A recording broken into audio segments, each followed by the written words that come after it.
So, salamat gid sa pagkadto kang tanan kag tagsa-tagsa digya sa tulad nga aga no. Gina-acknowledge sugda na yung presensya katong pinalangga nga Mayor Attorney Virgilio Titerwell no. Thank you for always supporting no ang mga kausa kang MDRMO naton. And of course, we have also the very active Vice Mayor Honorable Dujen Ortilano. So digyaman tulad ang aton nga mga SB members no. Aton ay palakpakan gid Dr. Pinky Harina. We have also SB member Joel Buboy Saison, SB member Marlon Tirunyes. We have SB member Ma'am Nora Rose Tubiano, no? So hatagan na natin sa nakaroon no kang kay gayunan nga manamyaw sa inyo ang atong mga SB members no. And of course we have also the presence of Attorney Suzette Alquisada, our municipal administrator no. Ang head kang nagkalain-lain nga mga agencies diga sa tulad ang atong mga kabaranggayan, volunteers no, kag sa tanan-tanan nga digya sa tulad hindi ka mo maisa-isa kitama sa atong barako no, sa mga department heads nga digya kag mga empleyado kang munisipyo, sa eskwelahan, sa CSOs no, pag sa tanan-tanan ng kabaranggayan, mayad-ayad gid nga aga sa aton tanan. Today, as we stand at the threshold of a new month, we also stand at the forefront of a deeper calling. A calling to move, to act, and to become champions of resilience, not just in words, but in action. This year's National Disaster Resilience Month carries a powerful theme, kumikilos. Kayang umaksyon ng mamamayan na isabuhay ang kahandaan ng bawat isa para maging ligtas sa oras ng sakuna. It is a theme that does not ask if we are ready. It challenges us to prove how we will act. It reminds us that preparedness is not an annual campaign, but a way of life. That resilience is not the job of one, it is the mission of all. Here in the municipality of Tigbawan, we respond to that call with conviction. We begin our journey today with a simultaneous coastal and community cleanup and advocacy drive, not just to collect debris, but to clear the path toward a safer, cleaner, and more united Tigbawan. Every step we take today is a declaration of hope. Every hand that picks up waste is a hand that lifts up our community. Every flag, every smile, every gesture of volunteerism becomes part of a movement that says, hindi kami manonood, kikilos kami. To all our partners, barangays, national agencies, youth volunteers and organizations, schools, responders, civil society organizations, and fellow LGU worker. Your presence here is a testament to the truth that when we move together, we become unstoppable. Let us remember, kahandaan is love in action. Kaligtasan is gift we give to one another. Katatagan is what we build when we choose to care, even before the storm arrives. As we walk our routes today, may we walk with pride. As we clean our coastlines, may we clear our hearts of apathy. As we advocate for preparedness, may we inspire every home, every child, every voice to join this journey. Together, we rise. Together, we act.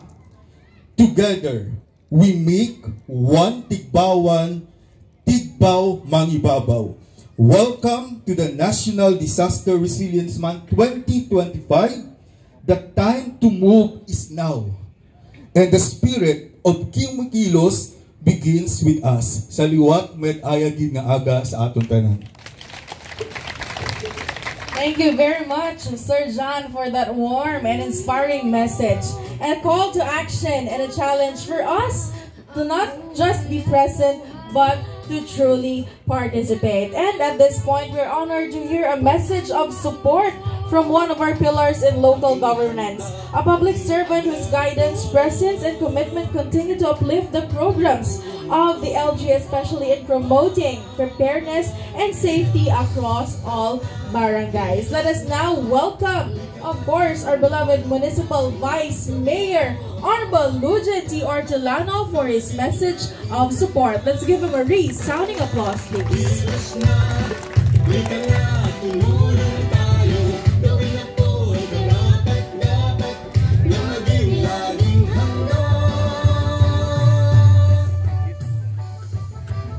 Kagwapo ka na kansa.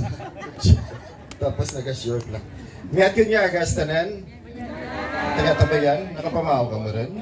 Wala? Ayos na. No? Anyway, salamat kid sa pag-imaw ninyo ka namin. No? Si Mayor Nene, si Attorney Sue, ang ating mga konsyales, no? Mga bagong pungko.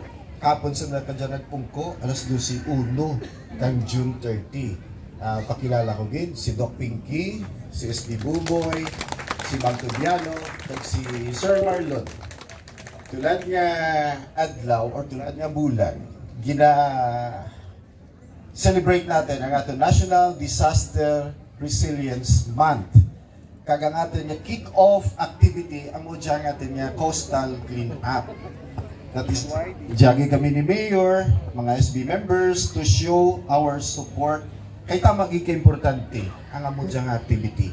Kag salamat man sa aton MD, kay Sir John Lester sa pag-spearhead sa mga staff, mga volunteer. Manan nyo, bilang isa ka public servant, isa ka vice mayor, pagpungko ko sa Banwa kang Tigbawan, syempre galibot-libot makita. Halos makita natin sa pagkingko, ika nga ito nga coastal barangay. No, hindi ko mahambal nga tinlog itong tabayan kay higga man nga tabayan barok amuman namukon tanpael. So bilang naisip ko mag-isa, why not obrahan gid natin kang mga pulisiya nga tama kabaskog nga mga pulisiya, mga ordinansa nga sige-sige ang atin pagtinlo ang atin coastal barangay. Hindi lang kuon nga nag-celebrate kita kang ating National Disaster Month, dyan lang kita mag-upisa kang paninlo. Sa mga bago nga new sets kang ating mga SB members, kag ang committee chair kang ating environment, mas namigid nga planuhan natin ang pagtinlo ng ating coastal barangays nga regular natin nga gina-obragi. Tandaan ninyo, hambal ka mga mangin-aramon, Mother Nature doesn't need people. Nagakinanglan ang Mother Nature kang tao. Pero ang tao nagakinanglan kang Mother Nature in order to survive. That is why tama ka importante nga halungan tagid ang aton dunang manggat. Antes pa maubos, antes pa maguba. Ginaobra ta dya, hindi lang para kanaton saan mo dyan nga henerasyon, kundi sa mga next generation to come. Okay? So, bantayan nyo next month, no? Maubragin kang mga bag-o nga pulisiya ang aton sangguniang bayan. Para nga amo dyan nga activity, mangin part rin kang regular activity kang ating LGU. Ngayon din nga agas sa tanan. Thank you so much, our Municipal Vice Mayor, Honorable Lujan T. Ortolano, for your message of support. Thank you. Okay, and at this juncture, let us hear also from our honorable members of the Sangguniang Bayan of Tigbawan, our champions of local legislation, and our partners in policy and our co-architects in building a safer, stronger, and more resilient community. Starting off, of course, with our newly elected Sangguniang Bayan member, we have Honorable Dr. Pinky Atadero Harina.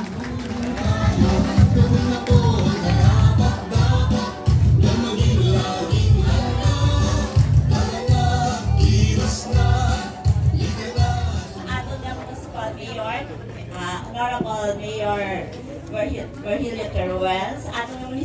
Vice Mayor, Honorable Vice Mayor Lucian Orteliano, sa akon nga mga kaupod sa Sangguniang Bayan, sa mga LGU department heads, LGU employees, mga punong barangays kag mga barangay officials, sa peacekeeping forces, sa civil society organizations nga ari di subong, sa aton mga partners for educational institutions, maayong aga sa inyo tanan.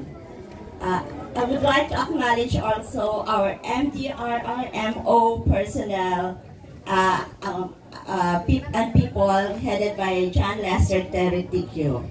As you all know, ako, maski hindi pa ako sa una politiko, basta may mga buruligan, maski hindi lang diri sa Tigbawan, maski sa iba ng mga munisipyo, nagabuligid ako. How much more kung para sa aton nga banwa. Sa subong nga National Disaster Resilience Month, ari lang si Dr. Pinky Atadero nga mabulig sa inyo in case may mga ara ka mga emergency kag health needs. Sa gapatigid ako nga as long as nagaburuligay kita tanan, wala gid sa mga mabudlay tanan nga mga mga disaster aton gid nga ma-survive. Thank you very much. Thank you so much, Dr. Pinky Atadero, for your message of support. Another message coming from our Sangguniang Bayan member, we have Honorable Joel Boboy Saison.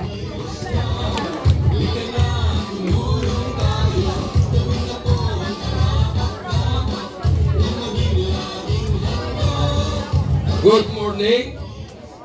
May nga sa tanan. Sa tanan yung mga barangay nga nagtingwa din mga tourism or ninggit kaninyo tanan.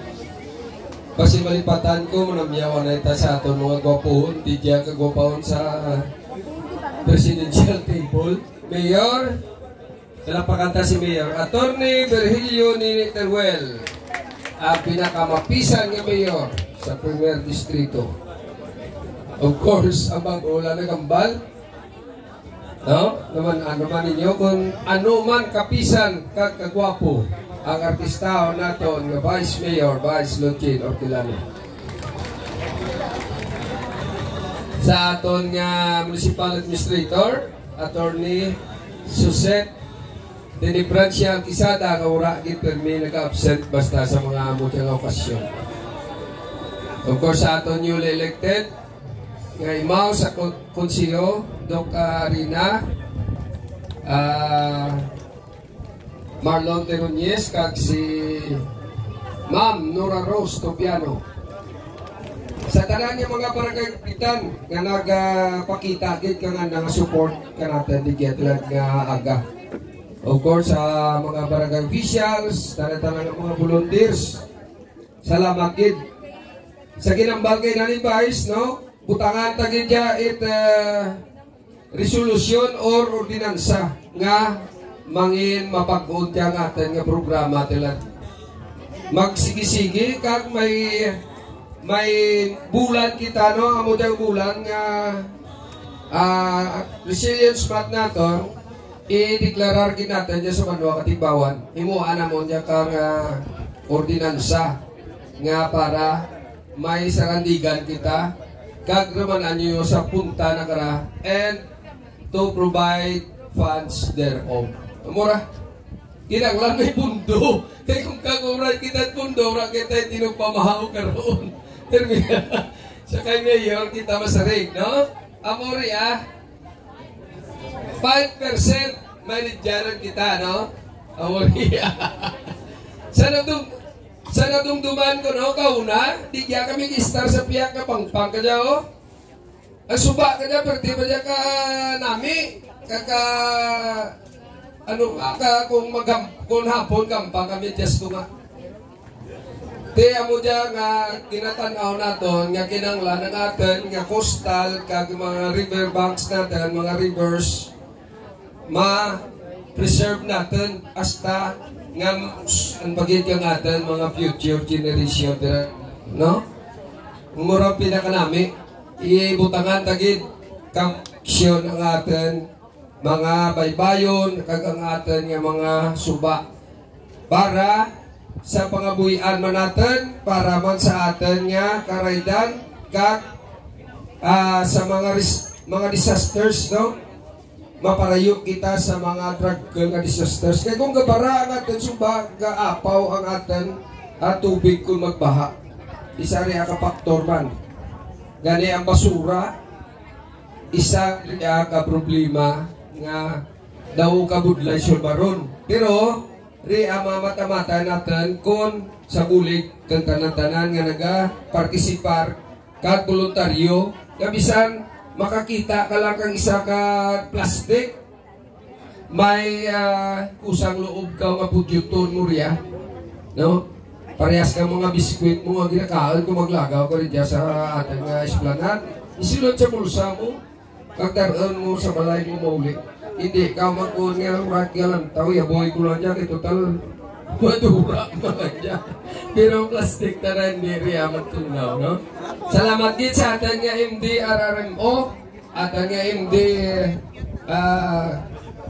mga officers and staff sa pagpanguna kang ating mapisan Toto Doroy, thank you. Salamat kid sa imong permi nga initiative. Kag sa tanan-tanan stakeholders, hindi rin ko magpalawit kay si Vice Mayor nagadali. Thank you very much.